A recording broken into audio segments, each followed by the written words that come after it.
ain't got nothing done on that side. I don't even know why I'm showing that side again. Nobody don't want to see all that catastrophe. I'm showing the work that need to be done here. Oh, but I done worked that rust off of that. I'm like y'all don't see that rust. Okay, it's all over the place on the top of the stove. And I also want y'all to see it in process. I can't show y'all or tell y'all what I put on there, but it has already been treated for us. And so I want y'all to see it in process. Boom, shaka laka laka. Boom, shaka laka laka laka. I got that rust off of that back. Yeah, dig. I know y'all see that clear as shit because the rust was clear as shit. Now, that rust was a little lightweight in my field because I remove rust like this. So when y'all see what I'm saying. Y'all didn't see the inside of the stove, but it was rusty as hell and it was embarrassing. So I cleaned it out a little bit and I got some of the rust off of there before I even show y'all on camera, but this is in process. Getting all the rest off and I'm painted.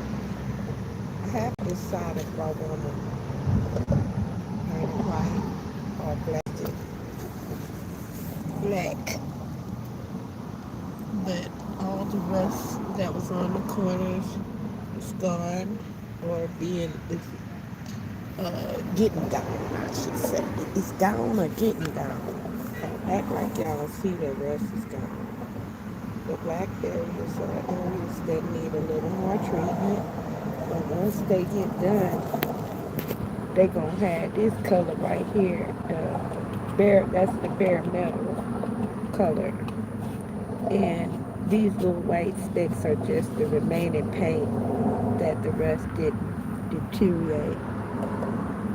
And I'll get that off as well. But the most important thing is to get the rest off of there so that when I do go back with paint, the rust won't. A lot of people try to paint over rust. Look here. You see this paint right here? This is where somebody tried to paint over the rust. Okay. And I'm going to get my paint remover and remove all of that. But that's where somebody tried to paint over the rust. Because it was the stove in good condition, and so they call themselves trying to restore it. But all they did was make a mess. I got to clean up, but I got some stuff for that too. I'm going to remove all that yellowy looking paint stuff off of the components it will reveal. For one thing, these are aluminum, so they didn't need to be painted. They probably just need to be polished and cleaned if you're going to do anything. Just like this back panel right here, that's aluminum, I believe. So once I get all of the grease, that ain't nothing but grease on there. If the rust treatment didn't get the rust off of there already, that tells me right there that's nothing but grease. It's similar to some of this right here. It's rust and some is grease. I cleaned some out earlier so that I could get to the rust. But this side seemed to have been a little more greasier than the other side. So, point is that if it's any rust in there, that rust treatment, eat it up and get it back down to the bare metal like this. Okay. See, my stainless still shining. It wasn't shining like that at first. Don't act like y'all don't see my improvements. I didn't let y'all see me working and doing the work specifically because I got some skills and techniques and special solutions that I use, and I don't want people to steal my. People always steal my ideas. So you want some top of the line work like this done to custom cores. I'm just trying to show my skills. Baby. I got skills. Trust me, I got skills. Hey, welcome, welcome. We got 22 in the chat. Welcome. I'm just showing y'all my restoration skills. Y'all see that all that rust down there? Don't act like y'all don't see it now. Okay? Because when I get it off of there, don't act like you can't. You don't know where it's been. Yeah, this is my stove for my Airstream. And it's I looked at the label on here. Let me see. It says a 1989, yay, a 1989 stove.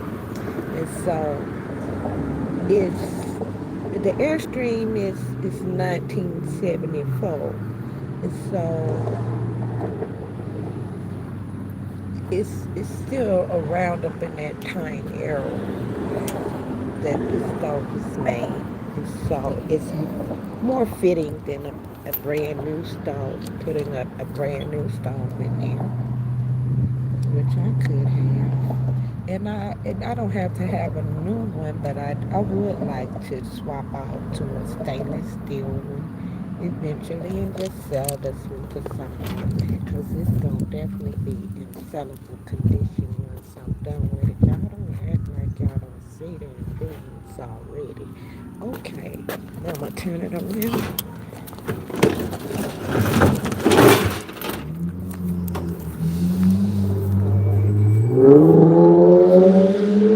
Turn it around so y'all can see that little drippage on there ain't nothing but the solutions that I put on there.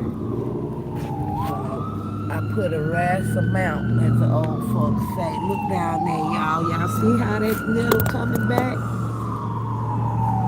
See how that rust coming back from?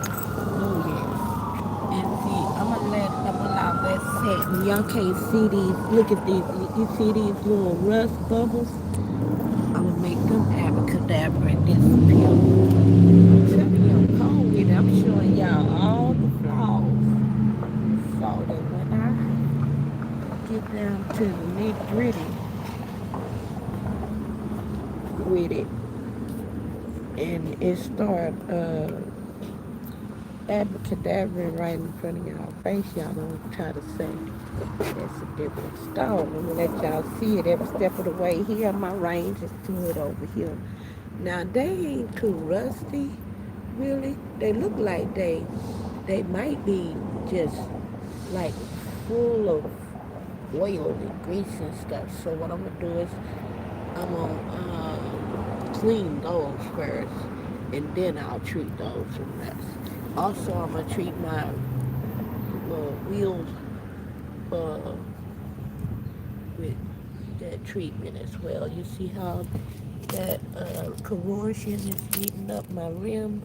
I need another rim, but that one is okay for now. So I may even be able to get it patched up or healed. Now, there's a lot of rust back here, but this stuff right here don't really matter. It's going to be ripped out eventually. It's just holding things together. But I got to get at that axle right there and do some more work on it. But we started right here already. You see where the metal is not all rusty? It's got some rust areas. That's because I already treated some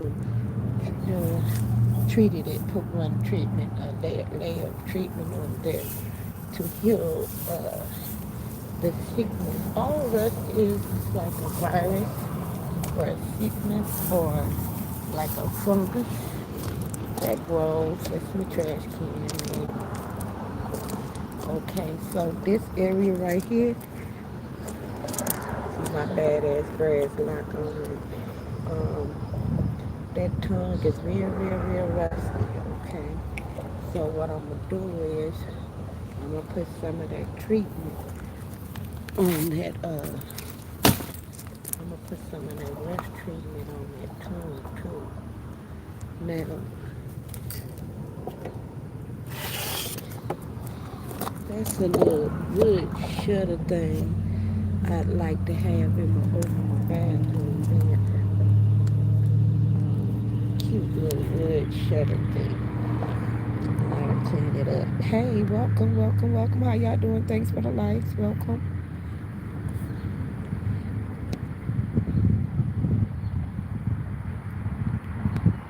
I get off the cliff with that easy. What does that mean?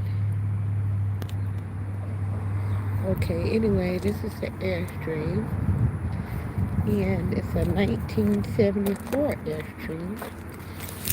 So, my little stove that I'm restoring. Oh yes, oh look what y'all see that rust. I want y'all to see the rust of it too. This sucker is old. Okay, so boom shakalaka. These gotta be okay. It's not dirty. It's just rusty. It's old. Okay, and I see my thermistor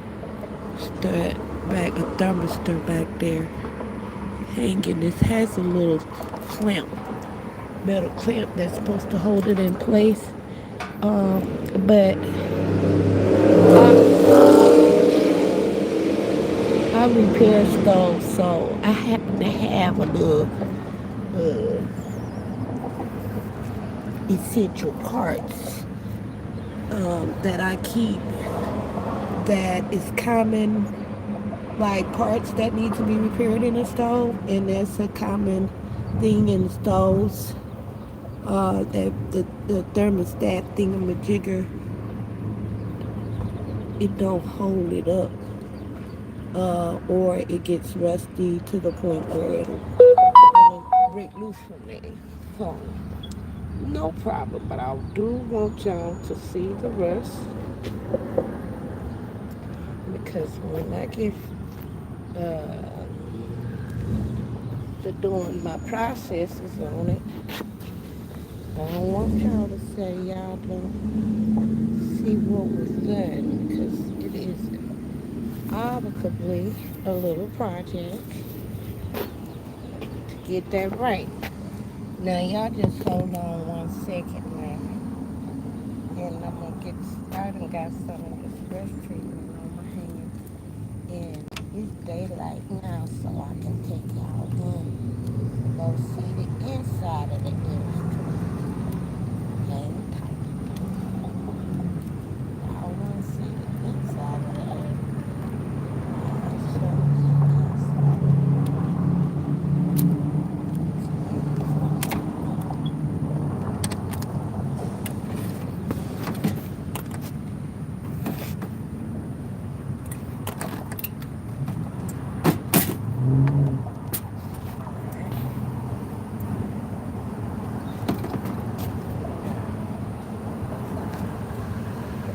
Okay, here we go. We're going inside. Here's my little hippie rugs. I got on my chucks today. My purple burgundy chucks. Okay. All right. Now, y'all already seen my sexy lady. Okay, if you haven't met the sexy lady, I want y'all to meet the sexy lady. All right. She the star of the show at the Airstream. She be working it. You can't tell her she ain't sexy. Amen. All right. We mosey on around. Y'all already seen that, but if you haven't, That's just some little my serenity table and boop boop boop. I got everything organized up in here a little bit more. Look, I keep on still in the bed with me. But I got it organized a little bit more than it was at first. Still a clutter, but less of a clutter because I am working on it, people. So judge me if you will. I'm proud of myself. I deserve a pat on the back. I deserve a pat on the back. This is one of the things I'm going to have to take care of soon because there's some mold back there need to be remediated. Oh, yes, I got to get to that ASAPPA. I ain't going to tell y'all. I'll take care of that. That's my secret. Okay, but I will show y'all the work we done got done. I done got done. About we. I done got done in the Airstream. Hold on one second. All right. So here, y'all see my cabinet. That's my little heater. That's stuck in there temporarily. Um, this is my little table y'all couldn't see in the back. That was underneath that other lightwood table. Okay. No need to explain. The lightwood table is out of here. Don't match nothing. Okay, it was temporary anyway. So that part. It is out. Its temporary period has expired. Okay. So this is the back area right here. I can move my little look, it's a little wheelbarrow slash I mean not wheelbarrow, little cart utility cart. Um, but I don't need to move it for y'all to see this area right here. I took that wooden cabinet that was up front right here and I moved it, follow the camera, back here and rearrange things. Okay. But in my mind, I think it's a little too low. So the best place for that may be over the real well with adding a stabilizing board over the real well, which is behind this cabinet. Okay. But like I said, I haven't decided for sure what I'm gonna do with everything. Like this random cabinet that's sitting here in the middle of the floor, not the middle, to the side. Okay, but I got my installation back there. We ain't ready for that just yet. But we have made some progress. I found me a little curtain and to put back there on that back window. It don't fit all the way, so I'm gonna have to regroup with that. Probably put it on another window. These are some awkwardly sized windows, and I need to find out my exact sizes so that when I do get things, I'll know for sure that it even fits. But that's not a big deal. Look what I found. Okay, look what I found. This is some type of little plug fan. I don't know what type of plug fan that is, but it's a plug fan. I mean, a light bulb fan. Okay, and I'm assuming you could put it in a light fixture, up that way, like the old school light things, and then, um, you know, twist this in. But it's a little ceiling fan, and so I believe I'm gonna have that in my bathroom. That is cute. I think it's cute. Okay, so it's going in the bathroom. This is set some of the shutters for it. Now this gonna go in my kitchen area. That's stainless steel, all stainless steel. This is it's fusion aluminum. Okay, and that's for my what you call that, like a vent cover. Okay, when it closes like that. Okay, lock and load it. Okay, bad mom, I don't know what it is. Okay, if you want to know, all I got to do is put all my little sealing and everything in there so that it don't leak. And just like up here is the aluminum cover, not original part. That's it's temporary, but I'm gonna actually be utilizing that. It still needs to be clean, but we probably gonna take out this week. I'm gonna take this, have this. Well, it's gonna be a week because that aluminum is heavy, and I'm gonna need some help. But um, I'm gonna have remove this whole middle right here, and because this is where my sliding deck for my TV is gonna go, and so this crappy stuff can be removed anyway. It's not useful for anything. And once I do get my air condition or what do you call that, ceiling fan, ducts and different things like that, um, I think I want to have a skyline built in, especially like back here in my like room area. I would like to have, that's going to be the room area. Y'all just have to envision it, okay? Because this looks nothing like that. I got a real toilet. I'm going to put a real toilet in here. It's a small one. It's a cute little toilet. Look at this tiny little toilet, okay? But it's suitable for this. So that's what we're doing right at this point in time. Okay, now, what else haven't I shown y'all? I showed y'all my case for my solar panel. That's my aluminum case. I'm gonna put my solar panels in there. Um, this piece of wood is gonna come up out of here because it's gonna be cut down and shaped for it to go on the flooring.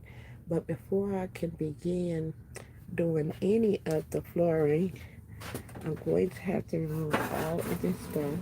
And if y'all see the beginning of how it started out, I have gotten a lot accomplished, but it's still quite a bit to remove.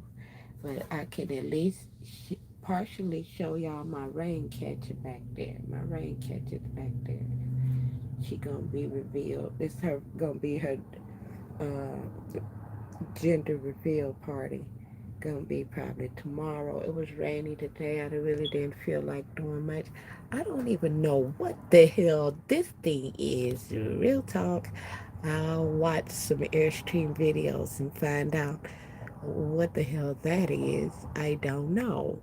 Okay, but I do know it's a big old thing on the top of the trailer. And look over there in the corner. You see it? Hmm.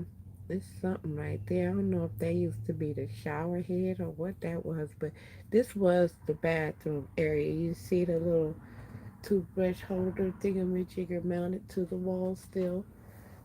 Okay, that's probably original Airstream situation. Maybe not. Maybe just something that whoever had the Airstream installed, but nonetheless, it's going to be removed because the bathroom will not be back there. The bathroom will be probably on this side where I have all the kitchen stuff currently. I mean, except for that, that's for the bathroom, that little cabinet. But the bathroom is gonna be probably on this side,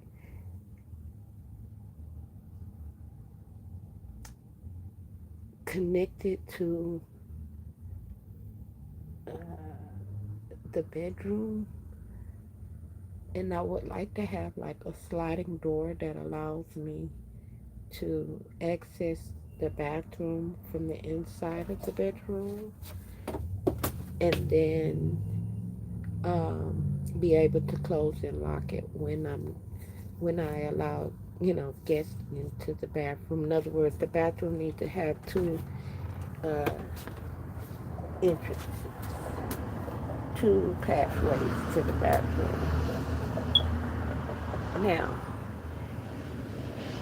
am I for sure that that's doable, or if I want to do that, I'm sure I want to do it. But am I for sure it's doable?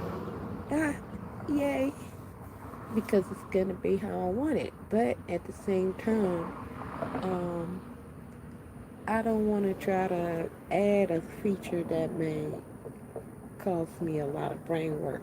Okay, I haven't showed y'all my little cute little wooden desk. Real wood. Look at that ugly flower stuff. That's why I was showing y'all. It's in that other cabinet. That old ugly old school 1979 flower contact paper they got in there. I gotta peel the rest off of that. But anyway, you can see that's solid wood floor. You see the thickness of it. It's thick but not heavy. That's what I like about it. It's thick but not heavy. These are my little cabinets and stuff for my paperwork, my little office or whatever. But this gonna have to most likely go in my bedroom area. But again, I'm not sure of how everything's gonna go.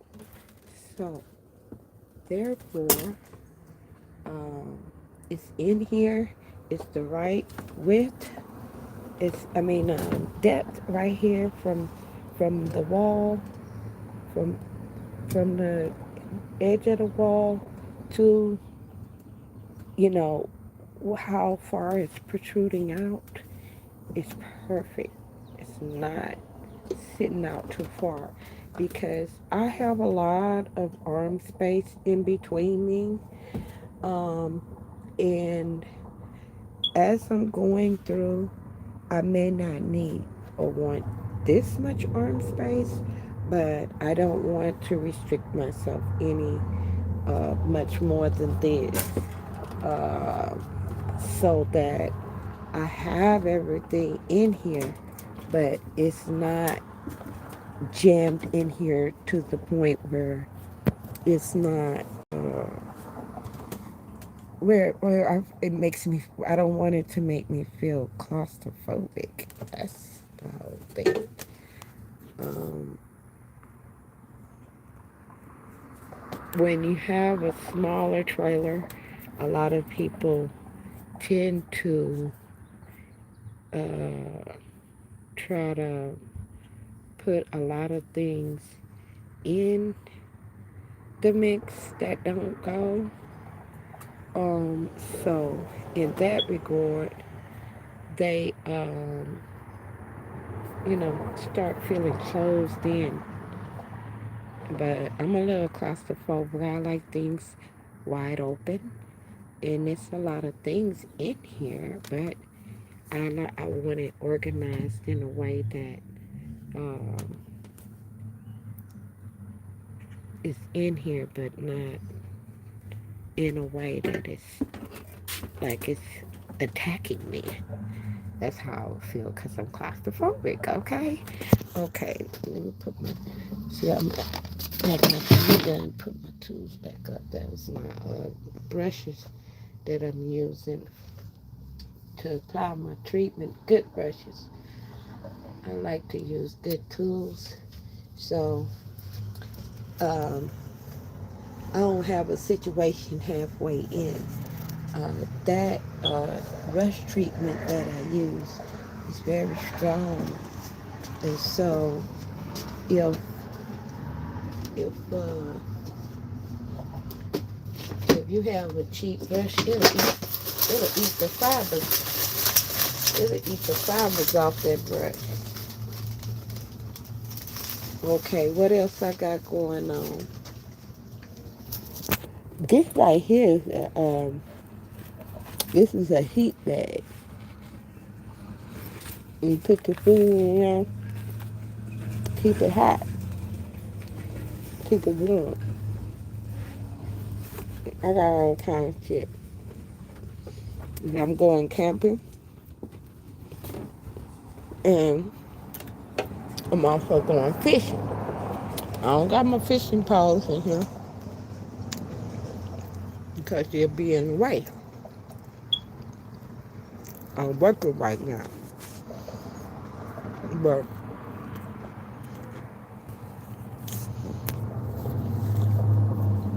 I gotta remove a lot of things already, so I'm definitely not finna move nothing in my way on purpose. And that's all for right now that I wanted to show y'all. Good nosy folks.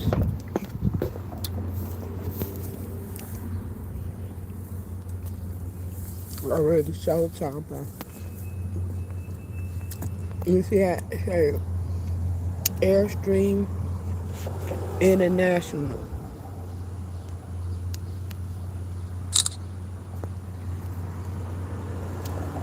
Okay.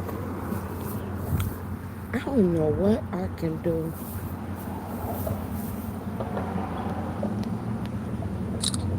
about that door. But what I want to do is treat it for us right here. But I want brass. I don't want stainless. I don't want, I want brass. A lot of things I want to go back brass. That's why I'm not uh, anxious to uh,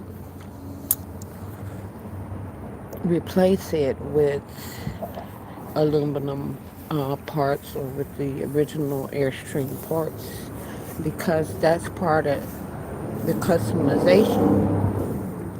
I would like to customize my Airstream by accessorizing it with uh, brass.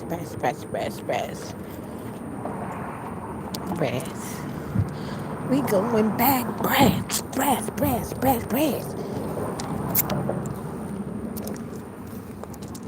Okay, y'all. I think that's about it for right now. And I'll show y'all the progress later. For those who are really interested. If you really interested.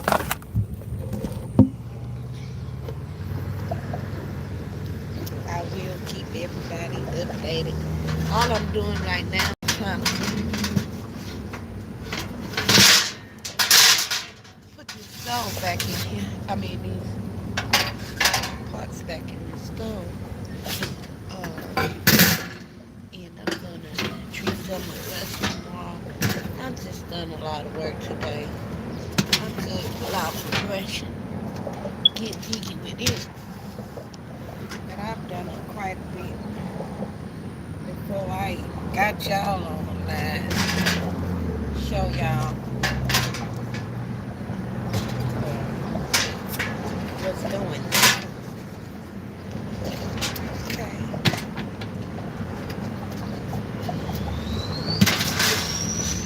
That's that.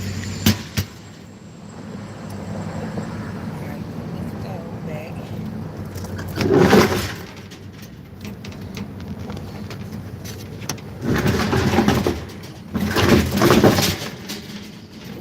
Hopefully I have the stove ready to be installed in there.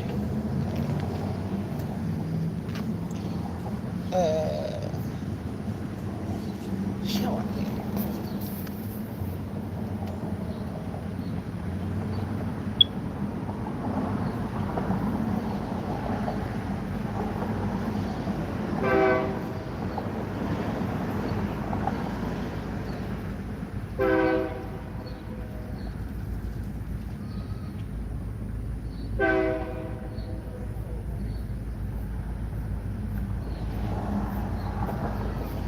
I say, it's a lot to be done. I know it. I know it. I know it like a poet. I know it's a lot that still need to be done. But I'm looking at my progress and I'm saying to myself, good job, Candy. Good job.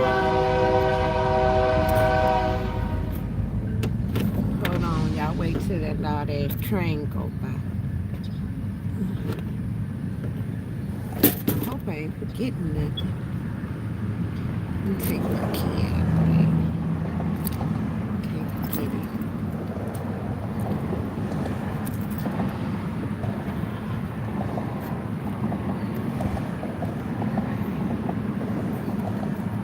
Oh yeah.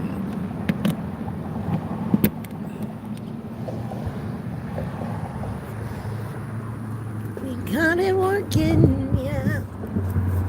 So, you see how it's juicy in them corners like that? You just let that sit on there a while. Let that sit on.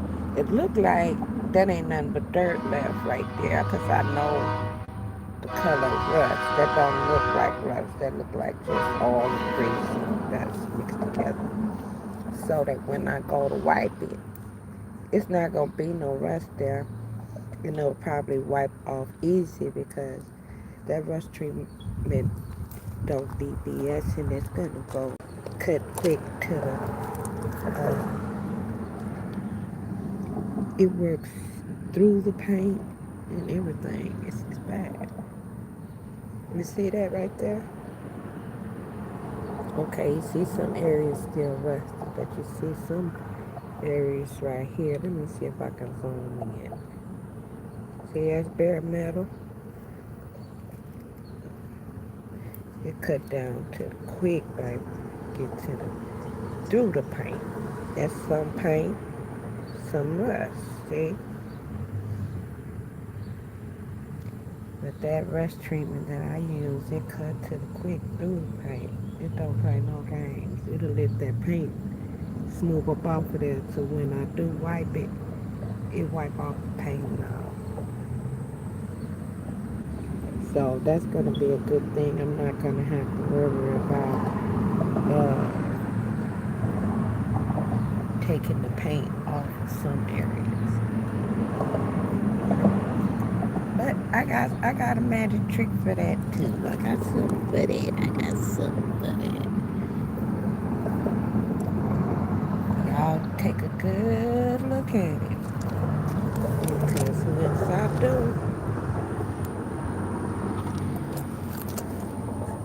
come back. I want y'all to be the see. Oh, see ya. I just started on this side. So it's still a little rusty, eh? Okay, don't act like y'all don't see that now. See that rust on it? Right there. It was real rusty, but it's coming together. But I know I said the other day, I don't be doing no lot of work, customizing, building nothing. But I am the master at repairing some shit. Restoring some shit back to life. Okay, that's me. That's what the fuck I do. You see that rust right there? I'm gonna handle that rust right there. That rust, I'm gonna own that rust tomorrow. So I ain't worried about it. I had to leave the top off of it because want the inside to be exposed to the sun a little bit because the sun helps my solution to activate. Okay, now tomorrow as well, I will begin to the rush treatment on this tongue area. Now this part right here, this little rack looking thing, I may have that removed. It just don't seem to serve much of a purpose. because my tank, none of my tanks gonna be that little, so I don't know what it could be holding. So, it's got to go. It's got. I'm gonna see if I can have that cut off of there and put my own rack up there. Well, me a rack for my tanks up there, but that's definitely got to go. And then, oh yes, I heard about these. What do you call that? It's a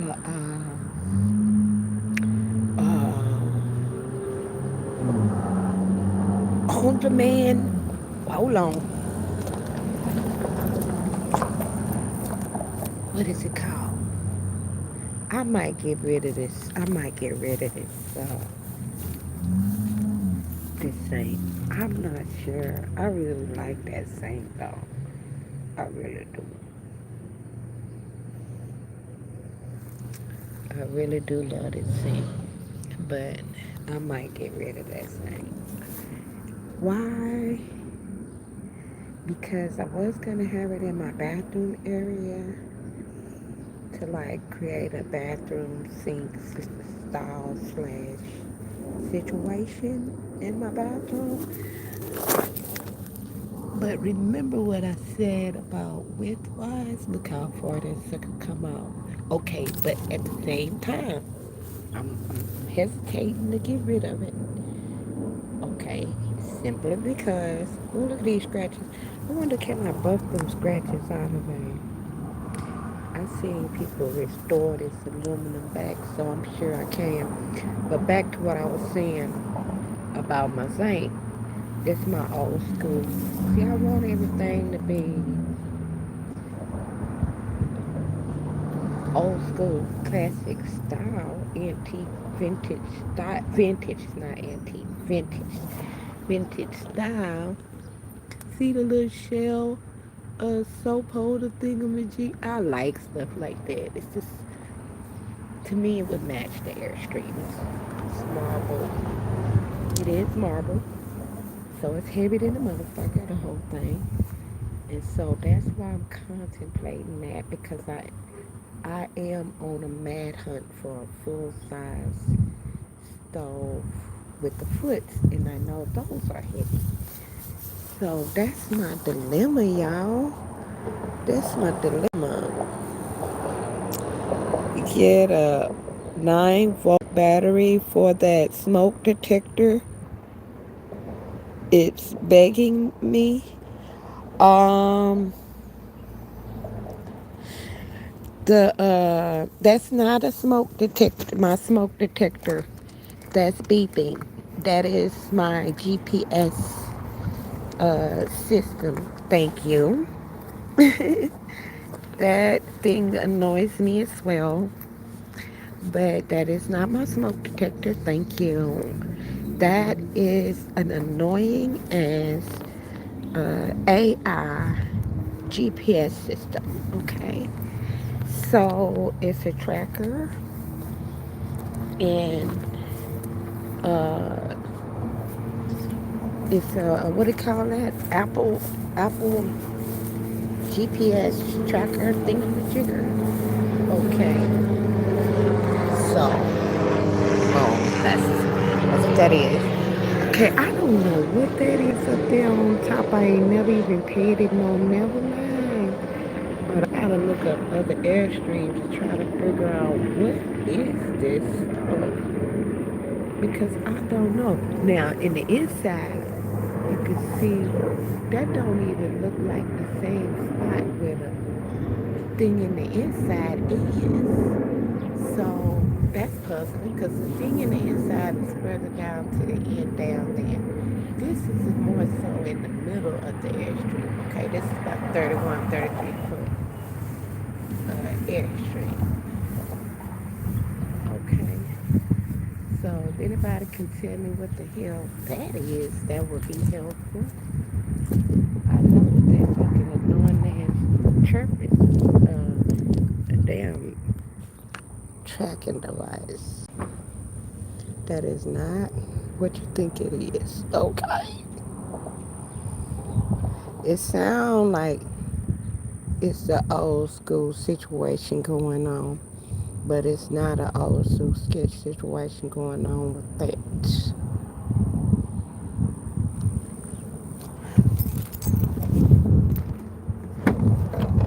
That is an annoying ass, not AI. What do you call that? Annoying ass GPS system. That's what it is. And I do agree that it is annoying.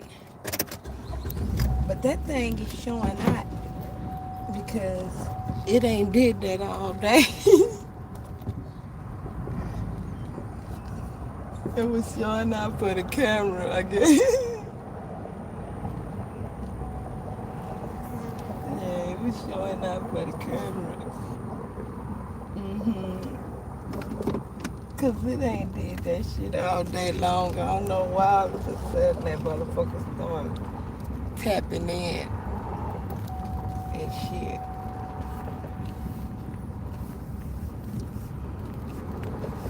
Yeah, some of our so-called innovative new technology ideas are stupid, okay? And we try them and we sound like it might be something good, but once we get it, then we realize, ooh, this wasn't a good idea. Not at all.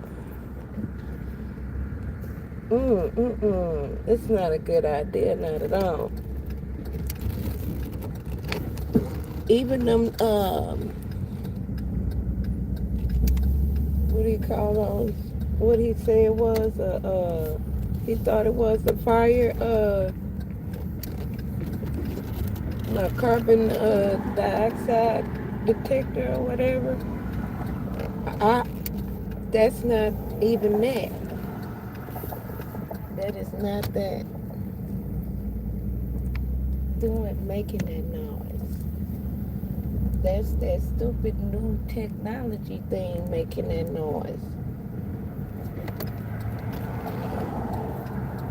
It's a GPS tracking system for the Airstream, I guess.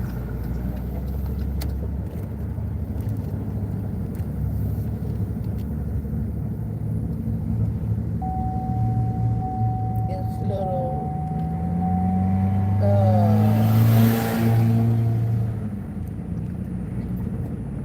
they send off a signal to say where the Airstream is. You know, tracking device, just like you have a tracking device on your phone. And I got this new Galaxy 24, whatever it is, and supposedly they can track you down to exactly your exact location. Cause my daughter know where I'm at 24 hours a day. If it wasn't my daughter, it would feel creepy. But I want my daughter to know where I am because people be trying to rob me and do other stupid stuff. Or if I need help, I don't have to GPS her I don't have to send her my live location. She already got it. Plus, our roles have changed as parent and daughter because now she's apparently is the boss of me. Okay, that's how it goes. You're supposed to keep an eye on your parents when they get old, especially when they move around as much as I do, and you don't never know what kind of shenanigans your parents might be getting into. You don't know your parents like that. You don't know what kind of shenanigans your parents might be getting into. You need a track on their ass. People need to keep up with their parents. make sure your parents is all right and everything. Even the Bible say you, when your parents get old, you're supposed to take care of them and stuff. So that's that. We gotta take care of our parents.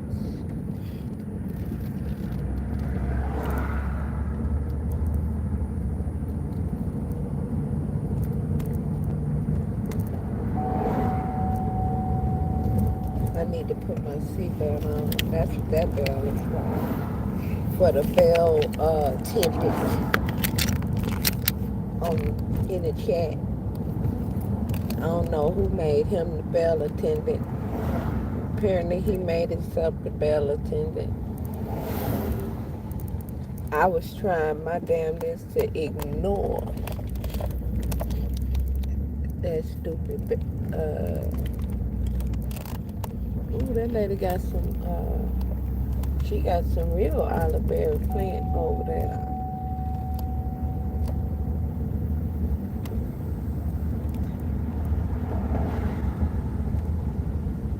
I mean, she got a shitload of it growing. That aloe vera is very good for, oh wow, all types of different purposes. So with that aloe vera, you really just can't go wrong with that. It's extremely healthy, healing agents in it. Oh my, it's miraculous. When I used to get when you was a kid, and your parents called it when you hurt yourself, oh, you got a boo-boo, you got a little scar on you, you fell or something. Well, they used to ask us,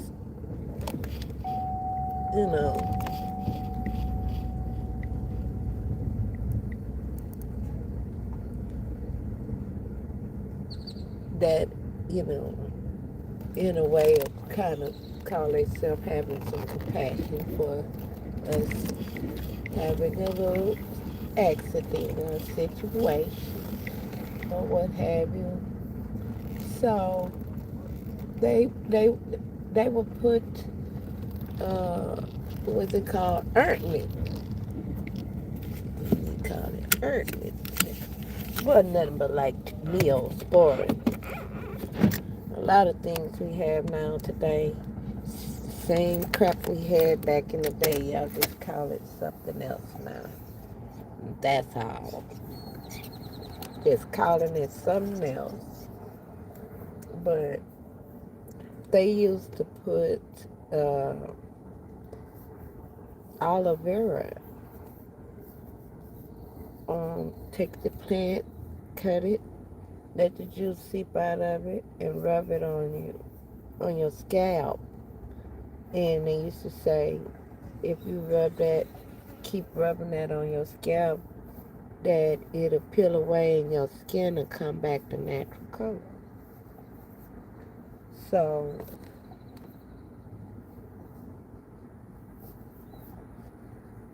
that's an old school remedy that my grandma used to use for us. I only have a lot of scars on me because apparently I can't get healed up quick as I'm making the scars on myself. But other people want to scar me up. I have this large scar on my cheekbone where a lady stabbed me, and she was an aggressive lesbian, and she didn't want to take no for an answer, but she was very aggressive, and she caught an attitude with me. And when she caught an attitude with me, I didn't make her no better, no worse. I told the bitch even if I was a lesbian, I wouldn't want her. And what I say that for?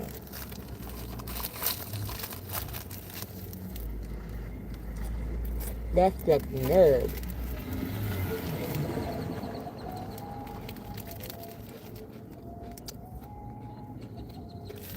She first started off threatening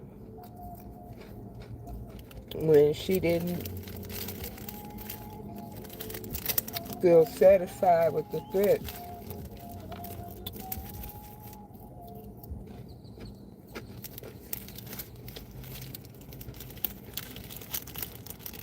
She pulled out a gun.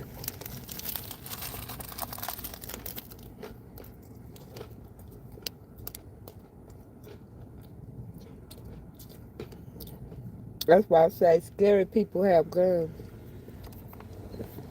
Because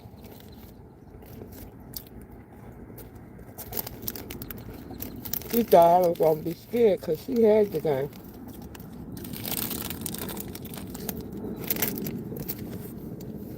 When I chased the bitch with the gun, she ran in the house. She must didn't have no bullets in it or something. I don't know. Maybe she wasn't really, she knew I didn't do nothing for her to kill me, so she went and put the gun up, came back with a knife.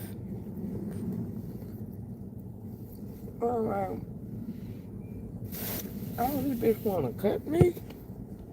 I charged the bitch with the knife.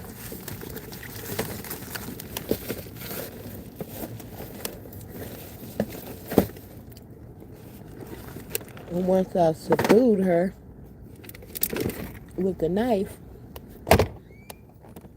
the cops asked me, she said, repeat that again? I said, yeah, I had to subdue her. That tickled him. I know I was the talk of the precinct.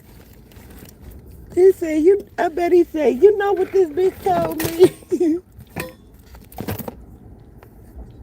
Now, how am I write this in my report?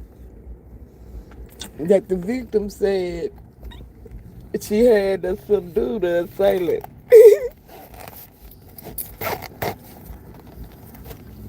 Everybody gonna be wondering what the hell I meant by subdue somebody. I did. I had to subdue her. She was out of line. And she had to be subdued. Okay? Because she, as the old folks say, she ain't believe shit stink. And so I had to subdue her. And when people say, you bleeding, Candy, you bleeding. They didn't even care about all the blood gushing out of her head. They was more concerned about me beating her, and I was on top. At that point, I mean, at every point in the situation, I was on top. But I'm saying, at that point, you would think that people would be saying, trying to help her, but everybody,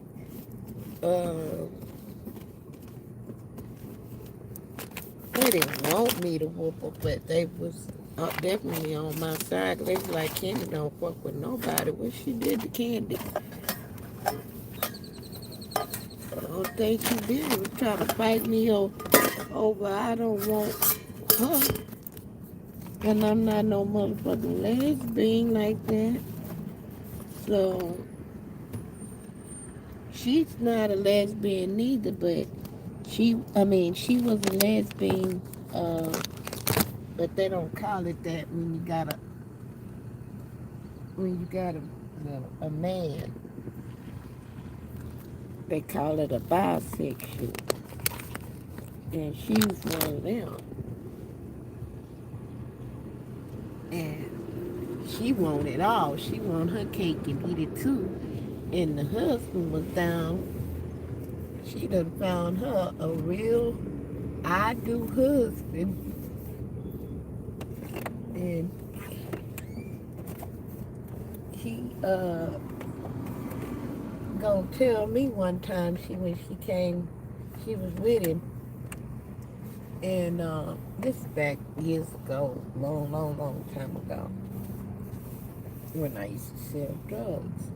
And when they do what they call party, you know, wealthy people would call me because they can get a deal and they can get like a lot to get high with.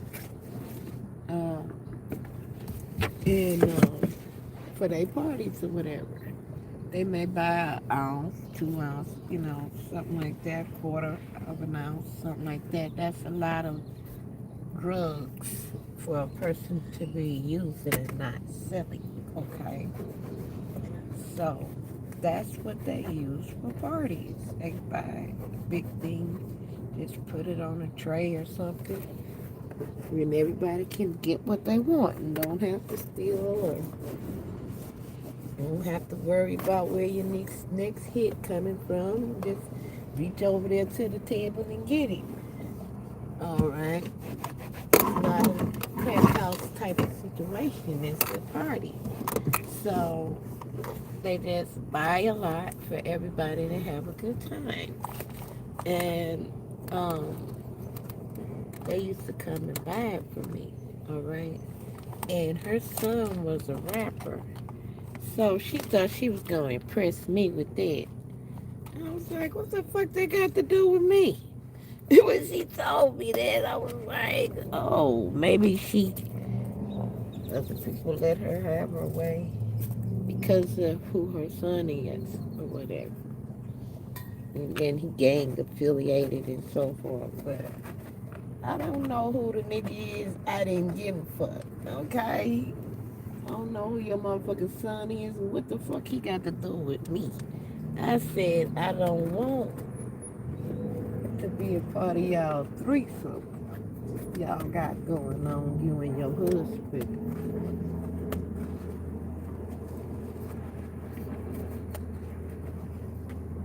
And I said her and her husband because he wasn't with her when I had the fight with her. He was at work. But they had came and bought some dope from me. And she called herself bragging about it. But by this time, the next day, she was broke. And I already bless people when they buy, so don't come back later talking about you want some more and you ain't got no money. And that's what she did. And then she, well, it wasn't that she didn't have any more money.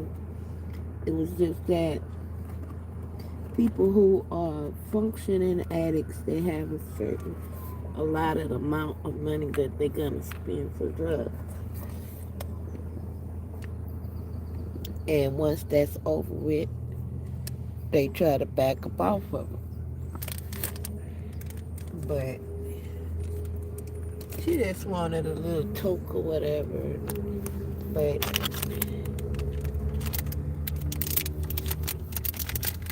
the next day, I'm like, well, baby, it's a new day. I need a new dollar. That part. It's a new day. I need a new dollar, sweetie. You know, this the streets. And she's trying to act like she's my friend or something. She's supposed to get her friend benefit. Piece of crack or something. I was like, baby, what kind of world is you in where they do that?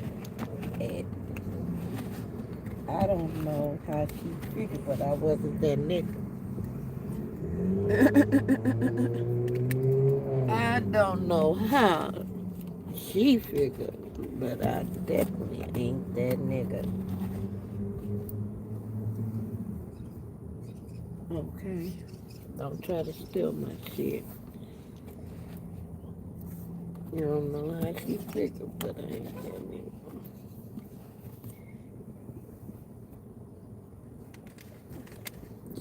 That is a no-go. Why? Because I don't care if you're a man or a woman, you don't force nobody to try to be with you. That's a rapist. That's not anything but a rapist. And this bitch gonna tell me, I'm from TDC. And she's saying that while she was getting her ass tore off the frame, it wasn't while she was getting, it was right before she got her ass tore off the frame, though.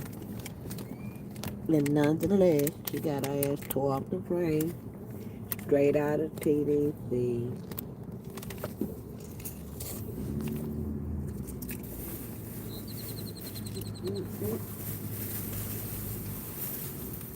I imagine God wasn't concerned about her penitentiary record when he gave me the strength to tear her ass off the frame.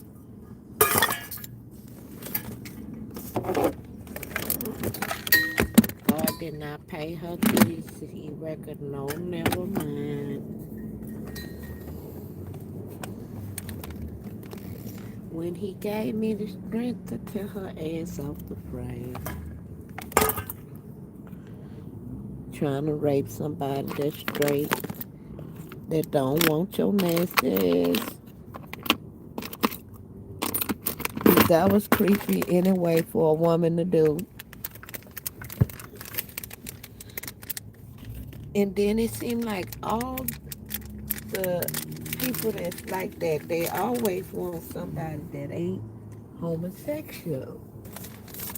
Why in the hell do you want to try to destroy somebody else's life with that? I'm just saying, I don't mean that their life is destroyed, but they can't be too happy if you forcing people to be with you. I mean, at least she wasn't too happy. And I have seen some happy gay couples. They appear to be real happy. But she was a heterosexual trying to get another kind of situation going on. Her and her husband, they swingers or whatever they call them. They can swing their ass right on down the road with that. No, thank you.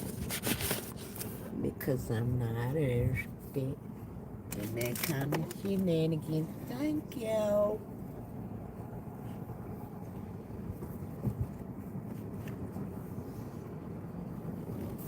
I'm sure not gonna speak for no woman while her husband looking up my backside. Okay, how did that work out? I don't know. Do he start touching you too? He asked for permission for her. So once she can touch it, you can't. Look, how does that work out? Do they run a train on you or what the fuck? I don't know. I don't want to know because I'm not interested in that type of activity. Thank you.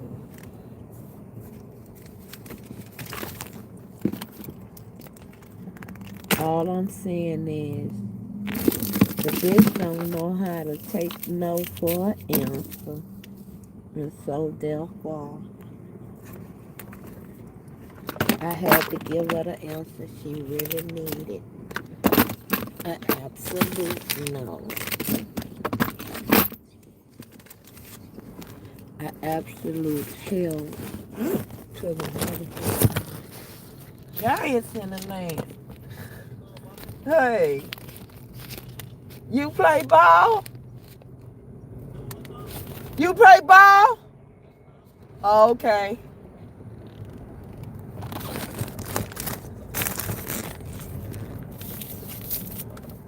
A complete giant. This baby is too tall.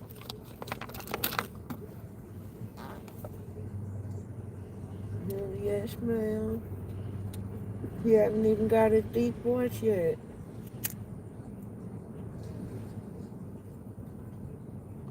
He just tall as all I get up. He about 6'1",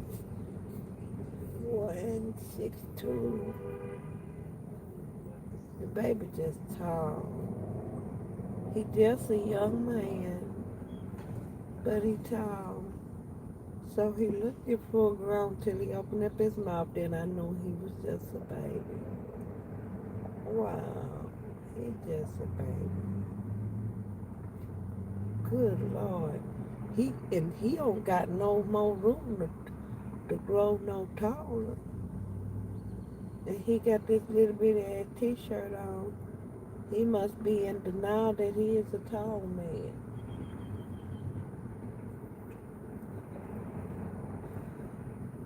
I don't know why men be doing that.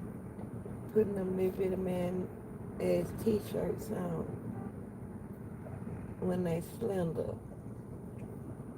Just 'cause you slender, that don't mean you have to put on a little bitty man t-shirt. Mm-mm.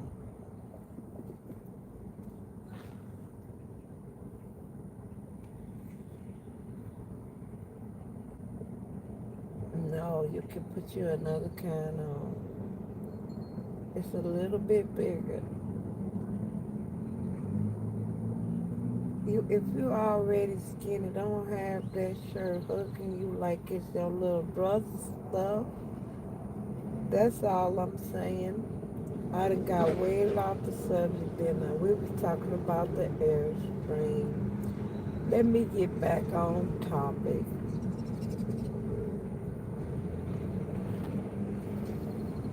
Okay, what'll put me back on topic is to discuss why I don't want to go so far off with putting things in the Airstream that is too new, too modern, too modern, okay? Even if it's modern, like my convection oven, it's not so modern that it doesn't fit in. And that'll be fine. Because I do want to have like a speaker system, sound system put in there that doesn't come in the original Airstream. But um, I plan to do that in a way that it doesn't have the look and feel of just specifically new technology. Like I would like to put uh, wood molding around the speakers and stuff like that, you know. Like a custom built-in van has it has the wood grain around the area where the speakers are.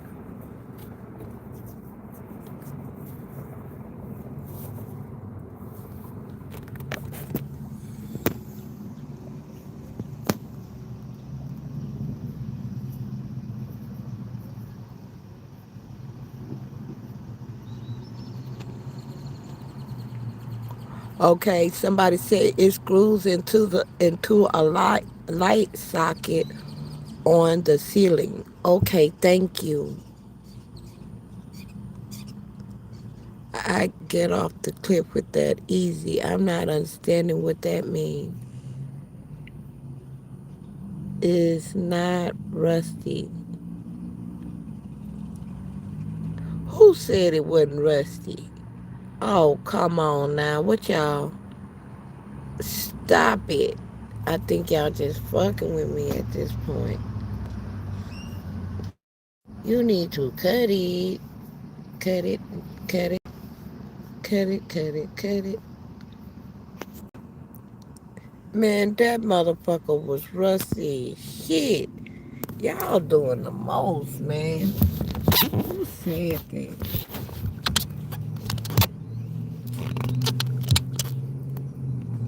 Some, somebody fucking with me. That's who said that shit. Somebody just fucking with me for no reason.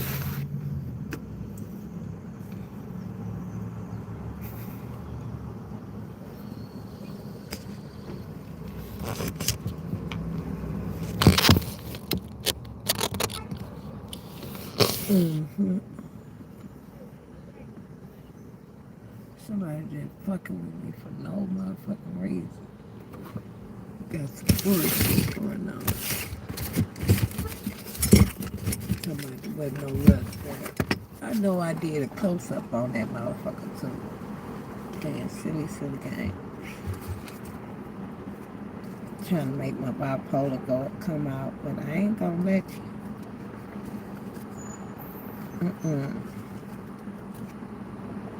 I ain't gonna let you.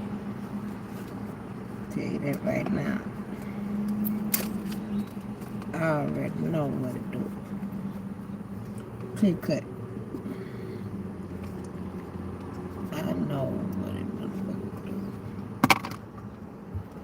If that motherfucker wasn't rusty, it sure ain't gonna be rusty when I'm done. Now. That part.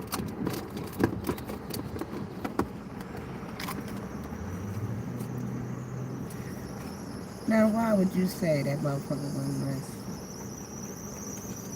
Clearly it was. Most clearly. Anybody with eyes could see it had rust on there.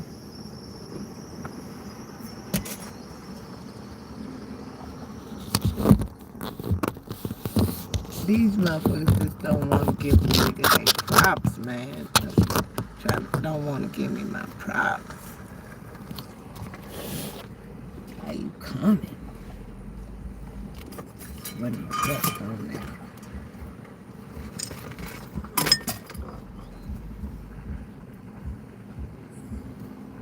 I think they just said it wasn't no rust on there because I said don't say it was no rust on there. There was plenty of rust on there. That motherfucker was full of rust. I got pictures and videos to prove it. So I'm not paying news to the games with this one constituent. That's all they is, a constituent.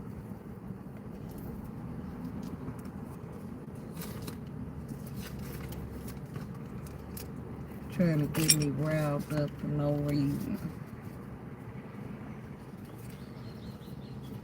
Everybody was couple fighting.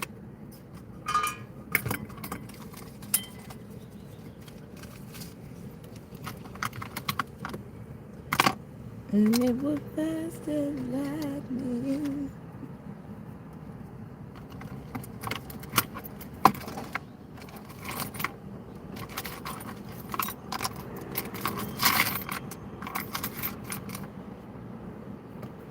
How y'all doing? Welcome.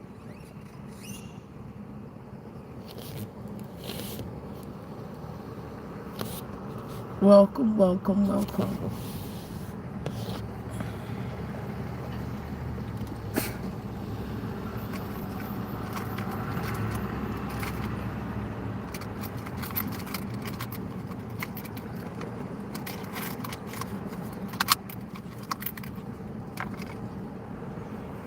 How are you? Welcome.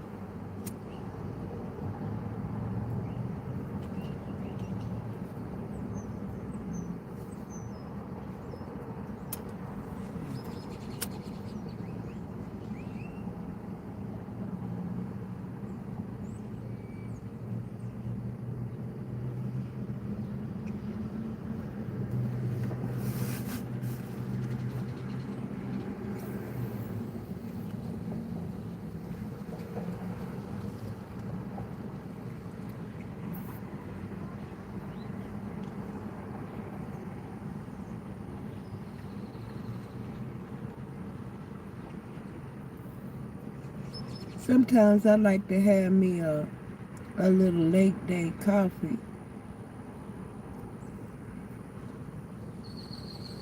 because coffee don't rile me up. It calms me down. I've been at it all day. I'm lying. Okay, in a sense. Because I did start out this morning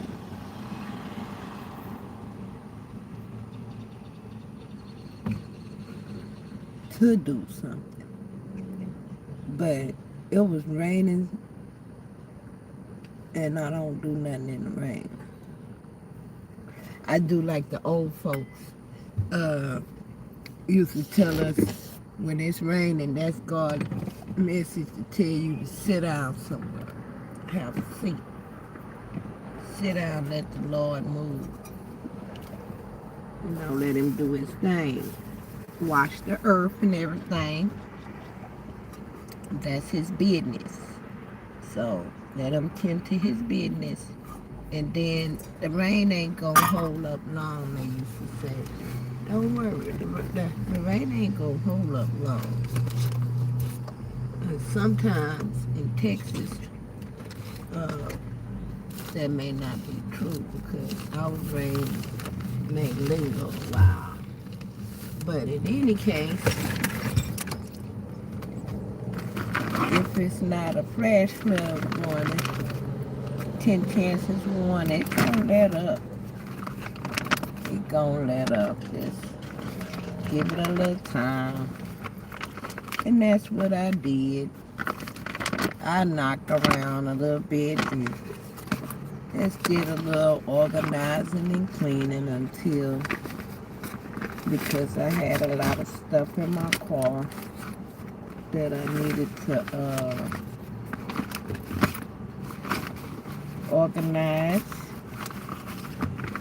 And then I was taking it to the storage, so by the time I was able to get it in there, the rain had let up. And so I could put it in nice and organized. So I was working, but I couldn't really do what I wanted to do because of the rain. So I did other things. Because I was really planning to get Boogie with that trailer today. So as far as cutting that wood and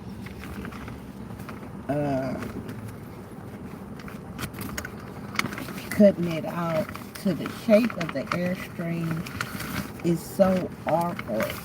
It's rounded, That's the thing about sometimes when things is unique,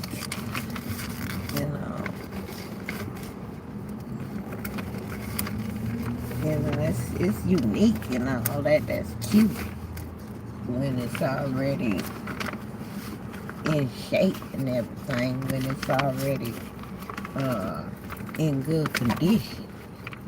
But when you get it where you have to repair that sucker,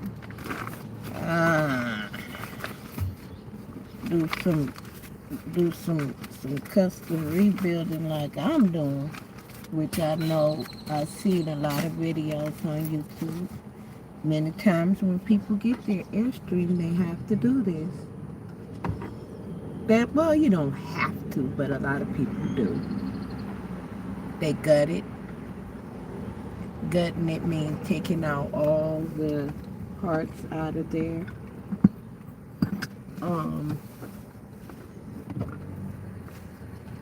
That you can remove. And then, you clean it and replace the insulation and so forth. Like I'm doing, replace the wood, the flooring. Some people, their underbelly is not even in good condition. So they may have to replace the underbelly. Now, I haven't seen any videos where people replaced it.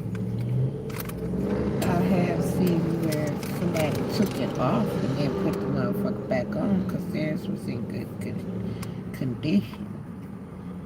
But a lot of people, when they get the Airstream, it's been used, it's been taken places, it's been banged up, it's been carted all over the country, whatever, and in and about through the woods and shit, going camping or whatever. And so, especially if you go to like a place like Galveston a lot or something like that, where you have uh, sea salt and you have sea salt in the air, and also you kicking up sea salt up under the undercarriage. It's gonna rot out that aluminum. Aluminum don't rust, but it do rot. It do what they call that? Uh, what is that called? Not carbonate. What is that called?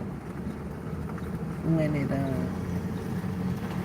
the aluminum start deteriorating, that means that the aluminum didn't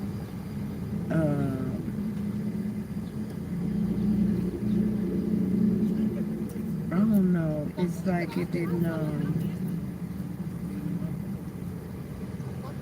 it got what do you call that, exposed to some type of chemical that reacted with the aluminum.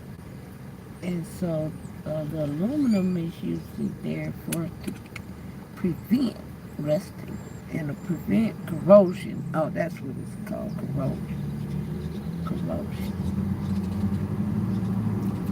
Now the aluminum will get corroded. It just depends on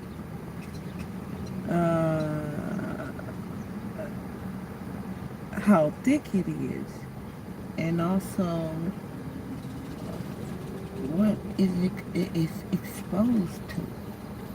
Because if it's exposed to different types of different types of elements, such as salt, that all metals are reacted to salt, in case you didn't know that. And salt will corrode. It'll either clean it or corrode it, depending on how it happens or occurs.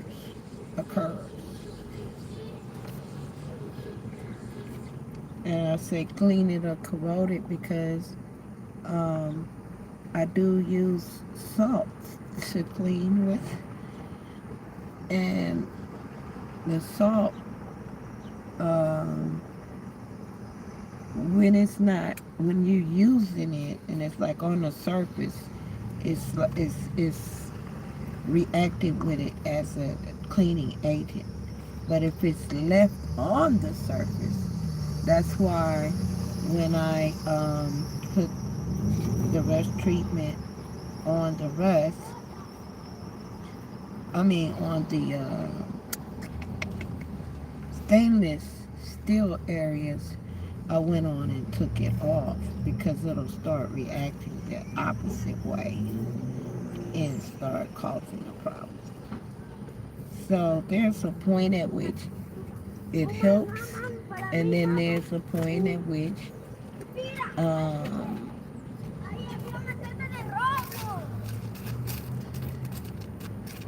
it causes a problem.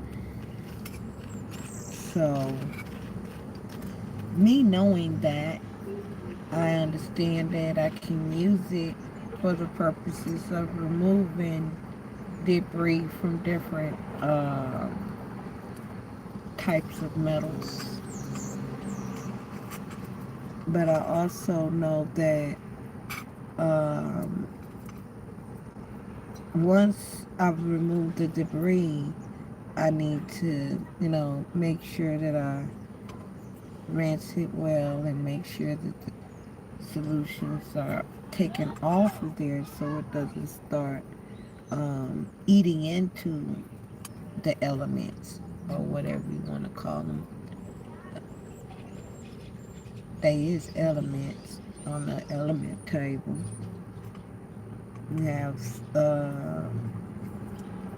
bronze, which is brass, copper, aluminum. They're all on the element table. For those of you who missed your science class and you didn't realize that you could learn things on your own when you became an adult.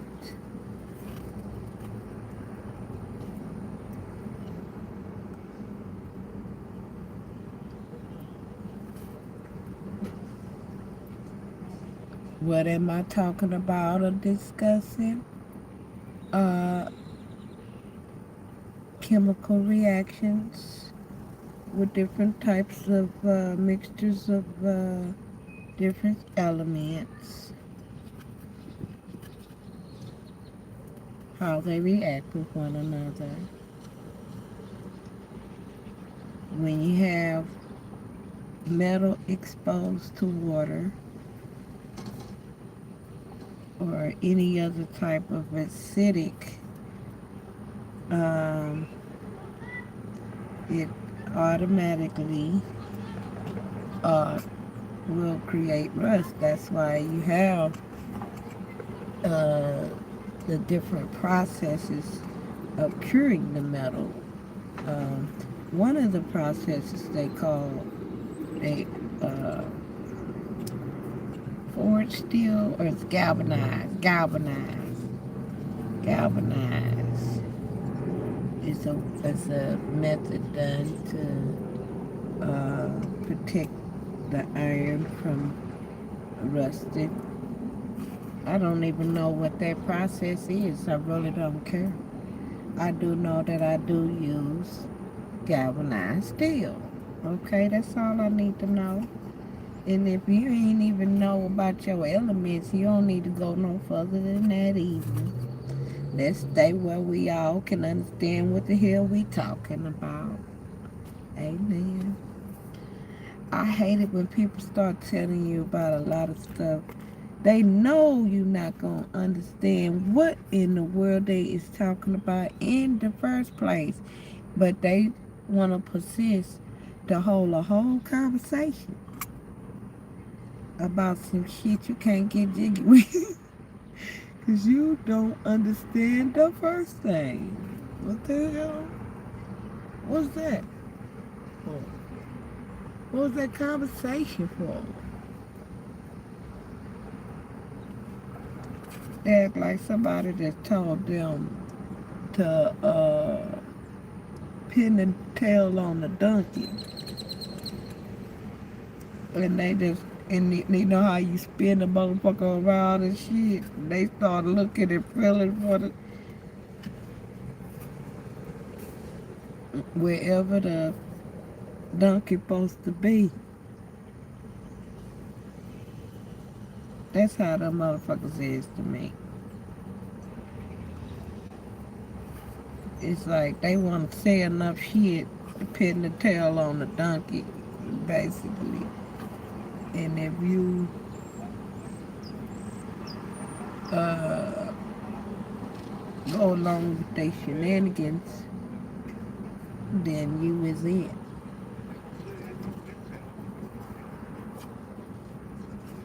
That's why I'll be like, baby, you talking about some stuff. What is you talking about? You're going to have to go on and explain to me in layman's terms. Don't sit up here and talk to me about some shit I don't know nothing about.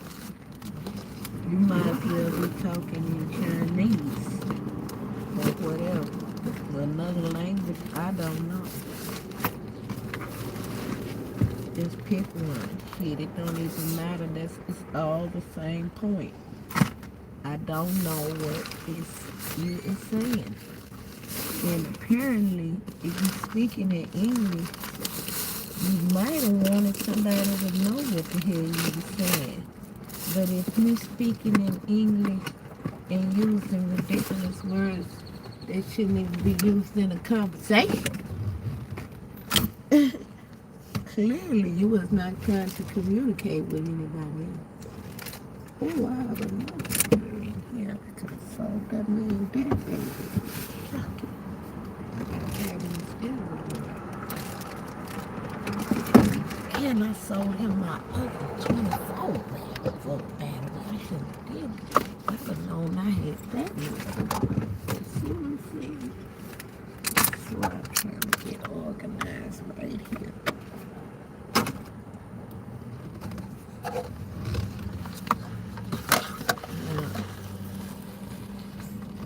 I clean out everything that gotta get out of here and go to the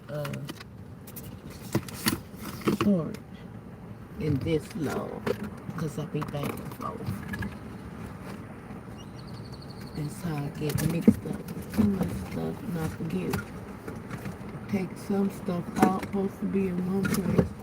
And I say fuck it when I go back out there. I don't got nobody trying to tell me what the hell I got to do. So I mosey on and do what the hell I want to do. Okay? That's how that generally works. But I don't need nobody to tell me what to do because I'm bossing myself around just fine. I be on my ass. I don't need nobody else on my ass. And then whatever I don't be, whatever side I ain't chewed out, my daughter be on my ass too, y'all. So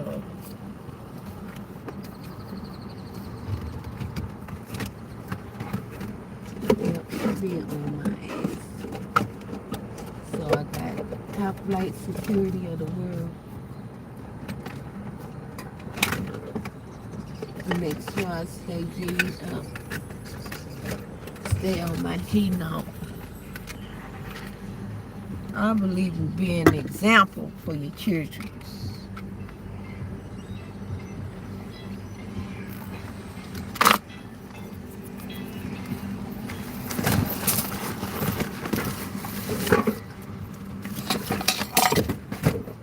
I don't just have the Airstream to show out because I could have bought a brand new one. I have the Airstream to show out in a different way than just being able to afford to buy something. I'm showing out in a way to show people who may not have the money how you can still accomplish your dreams or reach a goal and be satisfied with what you have.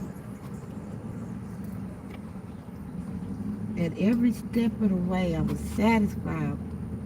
I'm satisfied with what I have.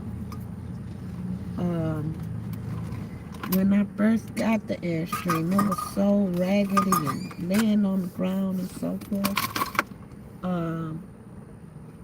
I got some ugly looks and some very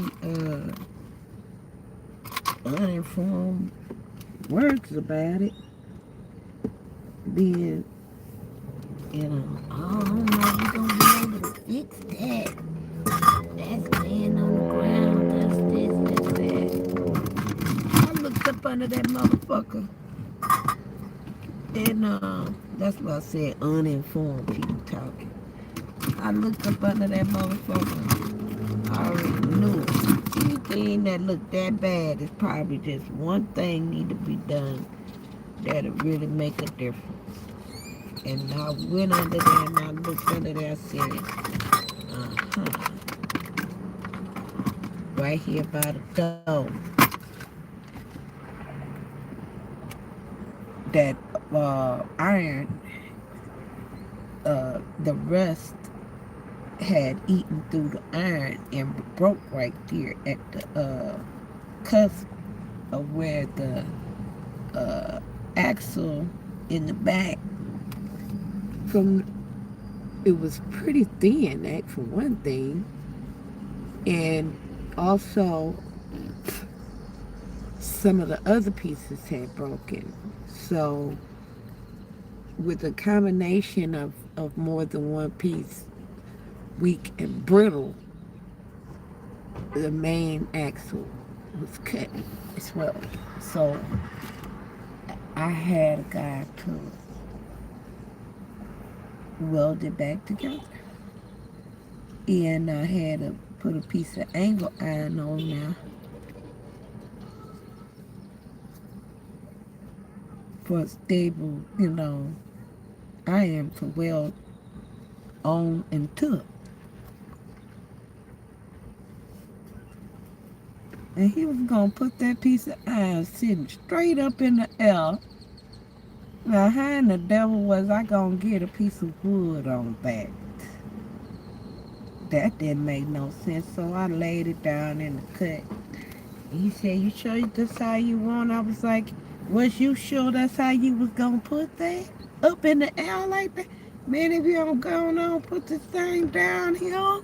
I'm saying in my mind, though, but I didn't say out loud.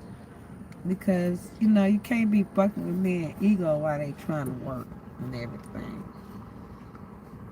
And they get discouraged and they get an attitude and everything.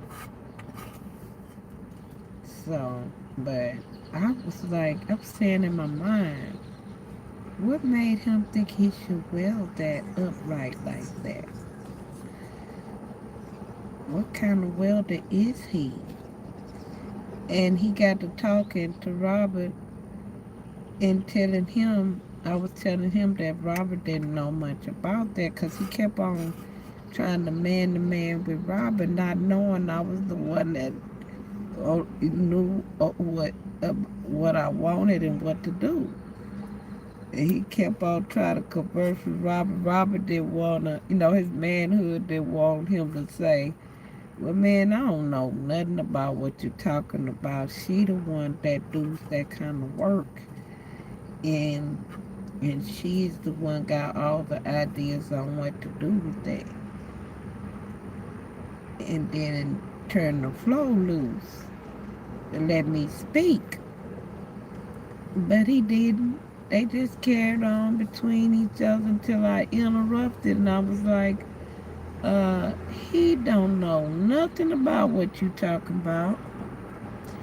He's trying to learn, but I was letting him know that uh, when it come down to getting that work done, he was going to need to discuss that with me because I was the one remitting payment as well. I was the one remitting payment because I knew exactly what I wanted and needed him to do. I told Robert, jack that trailer up so I can show him what I want. And he jacked the trailer up for me. He cleaned the iron off and stuff where the man wanted him.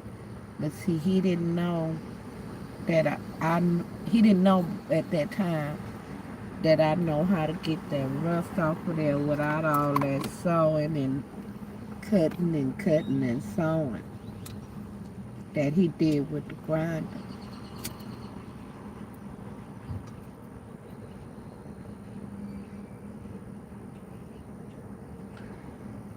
I could have got that rust off of there for him to do a good clean weld by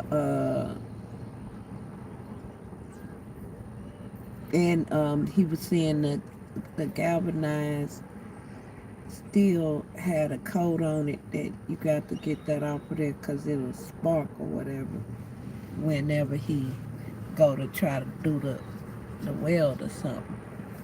But anyway it go, I could have got that off of there with that rust treatment because that rust treatment gonna take it all the way down to the bare metal. That part.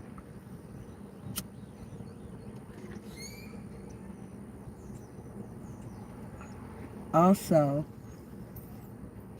I got some 40 grit, 60 grit, and 80 grit sandpaper that would have got that layer off of there real nice and smooth.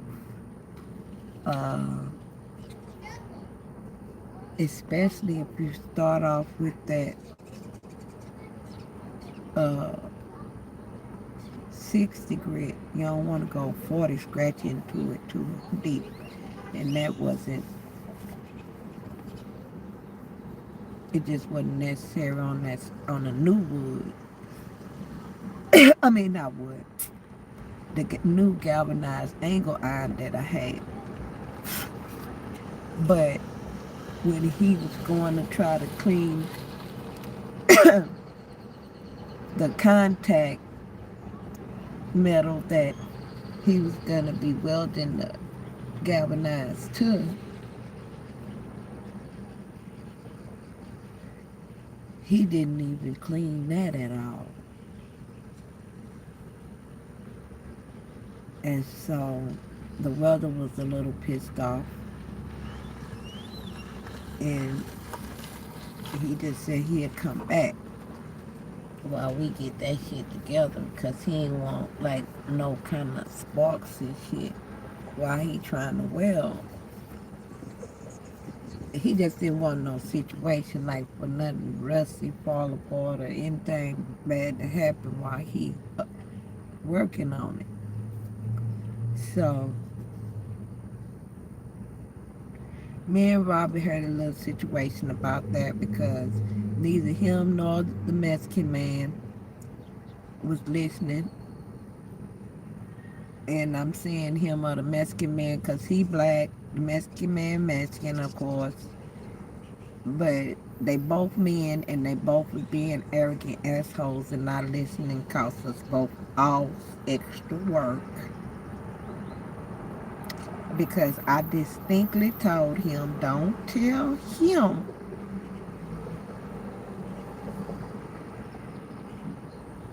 to talk to me. And when he told Robert what to do instead of me,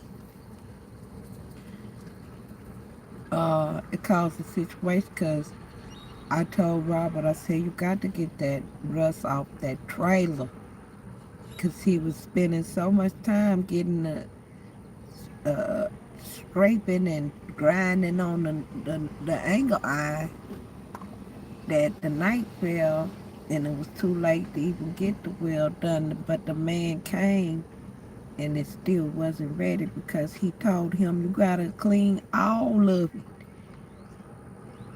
The piece of metal that you adding and the area where you adding it to.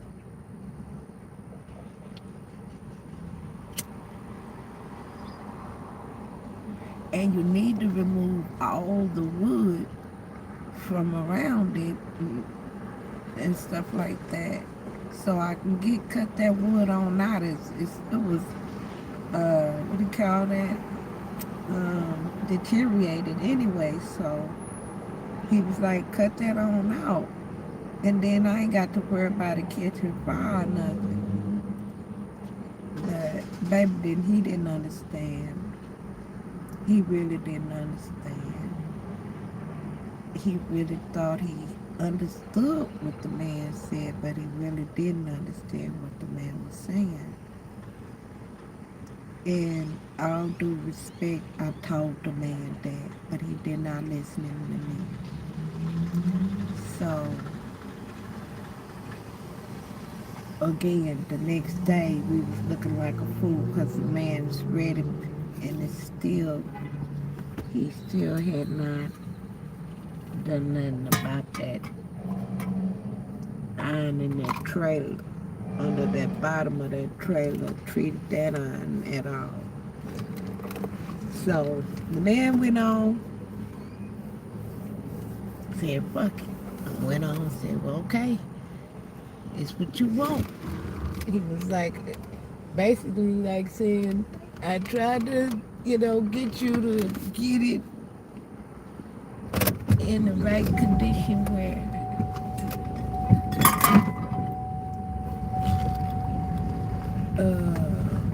it'll be, smooth enough to put that weld on now, good and strong. He said, but I'm not going to be responsible because the rust is on now. He understands. And this is the same thing I try to tell people about, like them old school cars. They'll sand them a little bit or whatever like that. But they don't really get that rust completely off of that. That's what I do. I get that rust completely off of that, baby. I'm talking about I take it back down to the bare eye. I don't play no games with it. Okay? Because it's gonna pay off in the end, because what will happen is okay, I'll tell you what happens if you don't get it all off. It's like a disease that you didn't cure all the way, like a breakout, a rash, and it started healing and drying and something, so you think you healed, and you stop treating it, putting your ointment and stuff on there and your oatmeal, and anyway, so once they see they done got most of the rust off that's bothering them, and they sand it down, there's still particles of rust still there, guaranteed.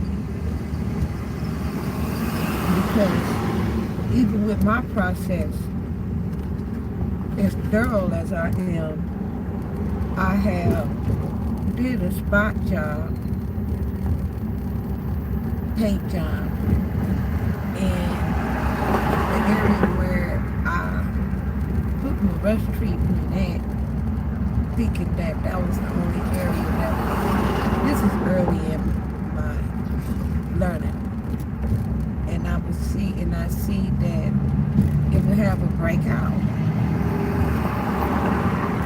If the refrigerator or something sit at my shop for a little while, it'll have a breakout. So what I mean by a breakout, rust will start forming on the top of the paint sometimes. So I call that a breakout. It's like a rash. And so I realized the reason that was happening was because it was letting me know that it was areas that the rust was already forming underneath the paint. But because I couldn't see it, I didn't deal with it. I didn't try to do nothing about it because I couldn't see it. So that's when I started realizing that when I do an area that has rust, go ahead and treat the whole, if it's a side, treat that whole side of the refrigerator. If it's a stove, the whole side of the stove, I just treat it with treatment, and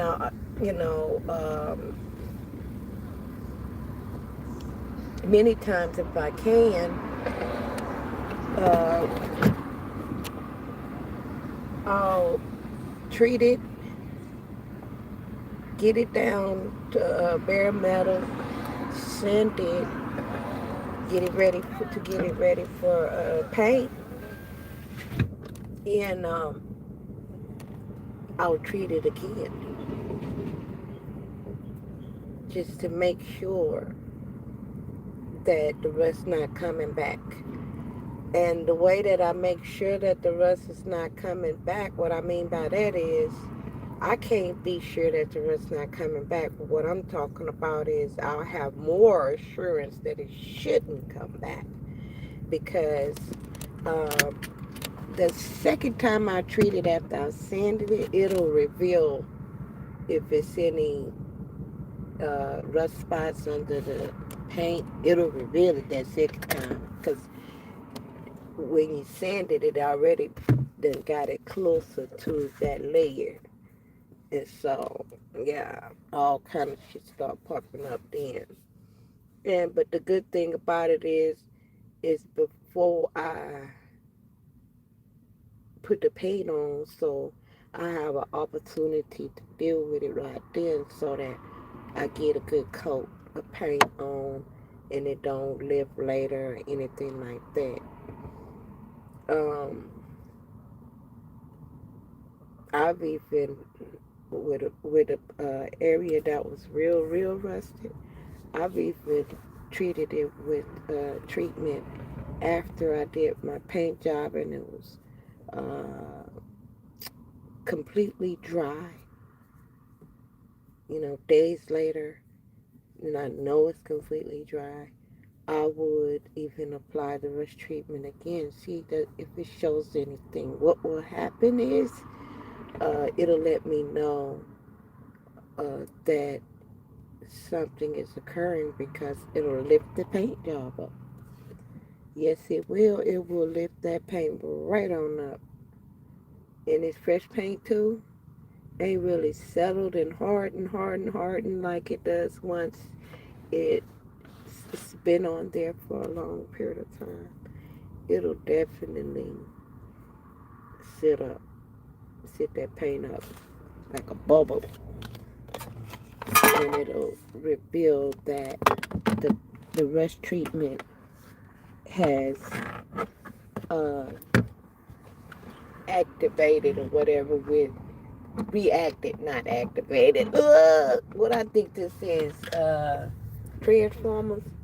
Um, but the rust is reacted with the rust treatment underneath the paint. Done a lot of paint to sit flat.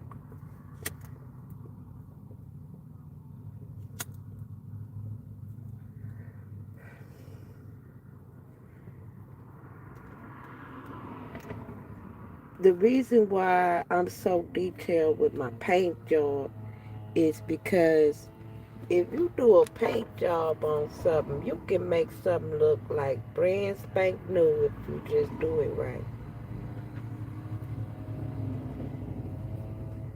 If you take the time, say for example, like today,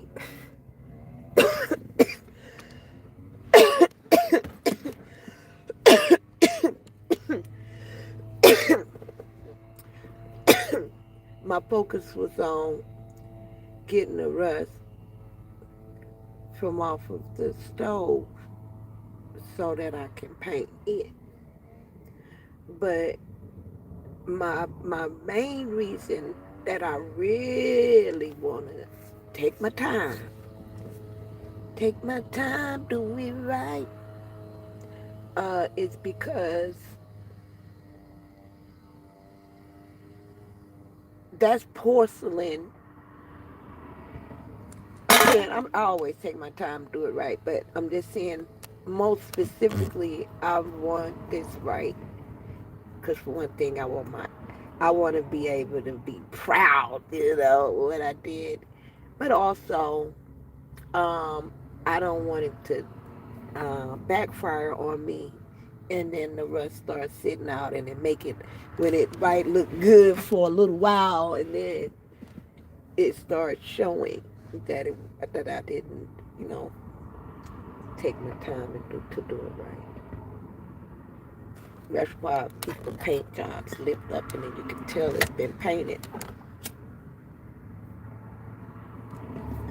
I restore refrigerators and stoves and washers and dryers, and I disassemble them hoes from, and I clean them and fix them and repair them and replace parts and so forth and so on until I restore it back to full functionality as well as it's complete with all the parts. You know, people be breaking their parts in their refrigerator and stuff, so when I get them, they be a mess.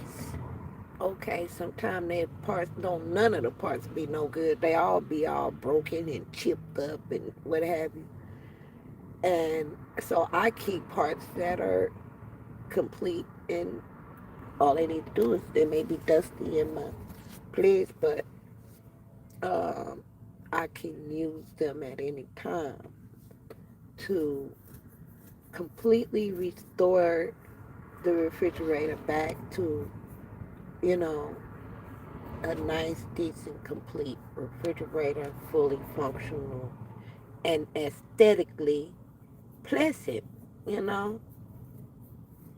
Aesthetics meaning the way it look, I think. So anyway,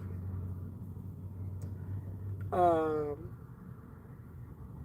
the aesthetics matter, okay, because why else would I be showing y'all the work that I'm doing on the Airstream and then do some raggedy, tacky ass shit? That ain't nothing to even. You supposed to hide that if that's what you're doing, rigging up some shit. You could have kept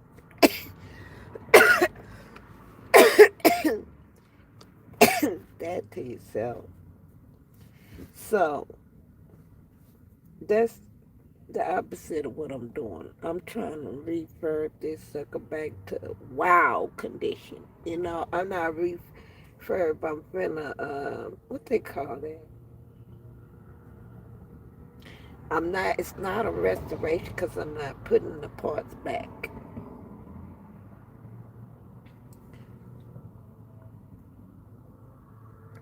It's just a custom rebuild, I think, because I'm really rebuilding the whole thing. It's the only thing really that's factory is just the shell, pretty much.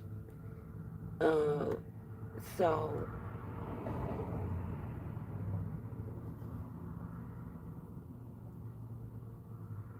I don't even think that's a rebuild.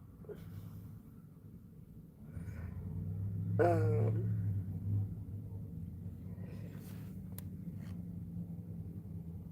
and then also, um, once I start lifting it, okay, some more, okay, because right now it's lifted up to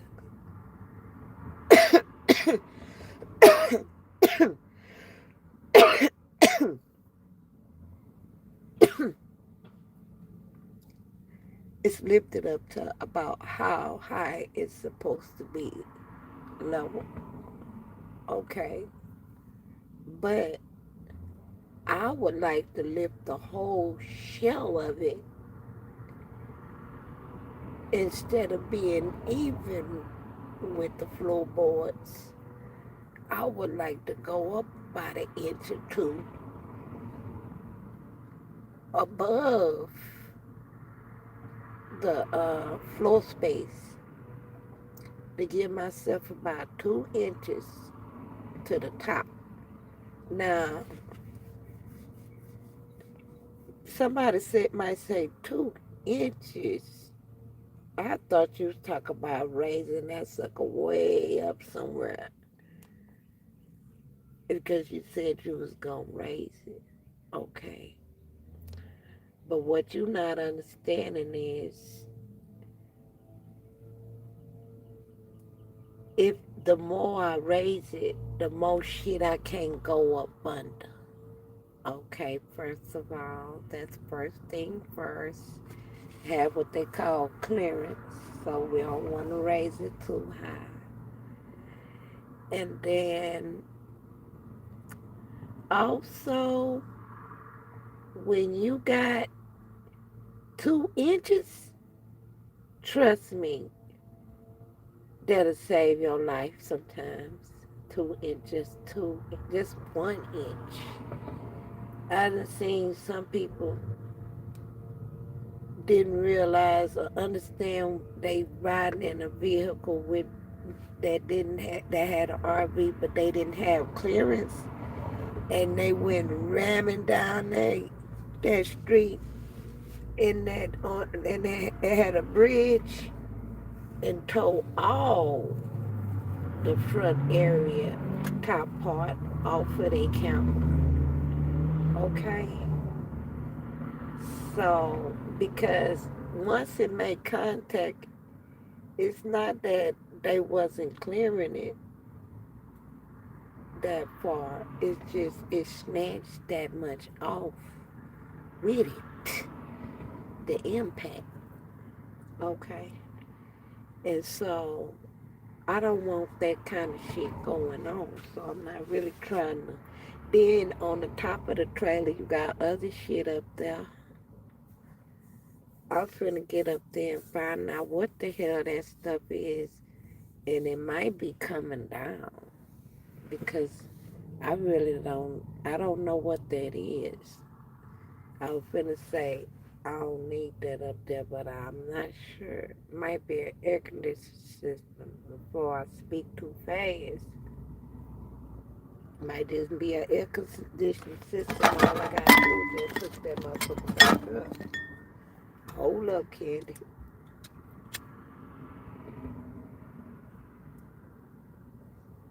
I need to find out what the hell. I got to get up there now. If I'm not mistaken, but I don't got no climb ladder. The addicts took the climb ladder. Don't worry about it. It's gone now. They got it. Okay. Apparently they needed it more than I did. And they scrapped it for the aluminum, I can imagine. All right. But it is what it is, as the young people say. It is what it is. I like to stop and smell the roses sometimes. See how beautiful this scenery is. Nah, it don't matter where in the world I am right now. All that really matters is what is before my eyes. It's a beautiful sight.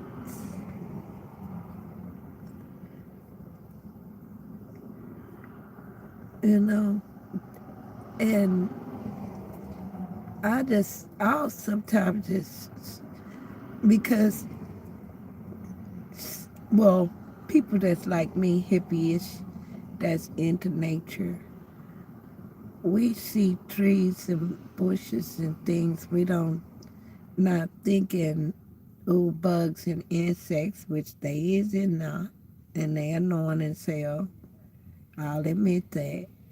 But from over here where ain't no bugs and mosquitoes looking at it, I'm right in between now. Uh, it's beautiful to me.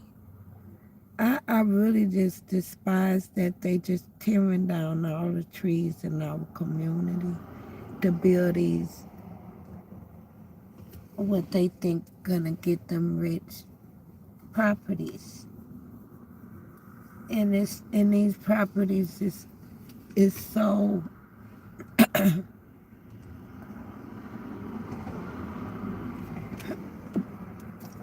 so cheaply built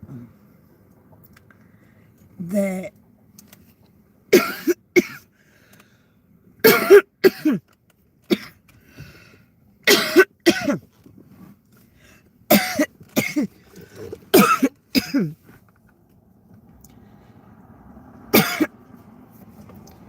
it's just not, as we were talking about, excuse me, as we were talking about aesthetics, just not aesthetically pleasant to the community. That's all. I just believe that you don't have to completely slaughter stuff and tear stuff down and do something different. They could have remodeled some of these old structures and made the community look better. I don't understand why you just gonna build a whole bunch of new places around it. I don't know how that, and then try to force the old places afterwards to do better when you could have started there. I mean, real talk though, I appreciate y'all joining me. Thanks for the likes.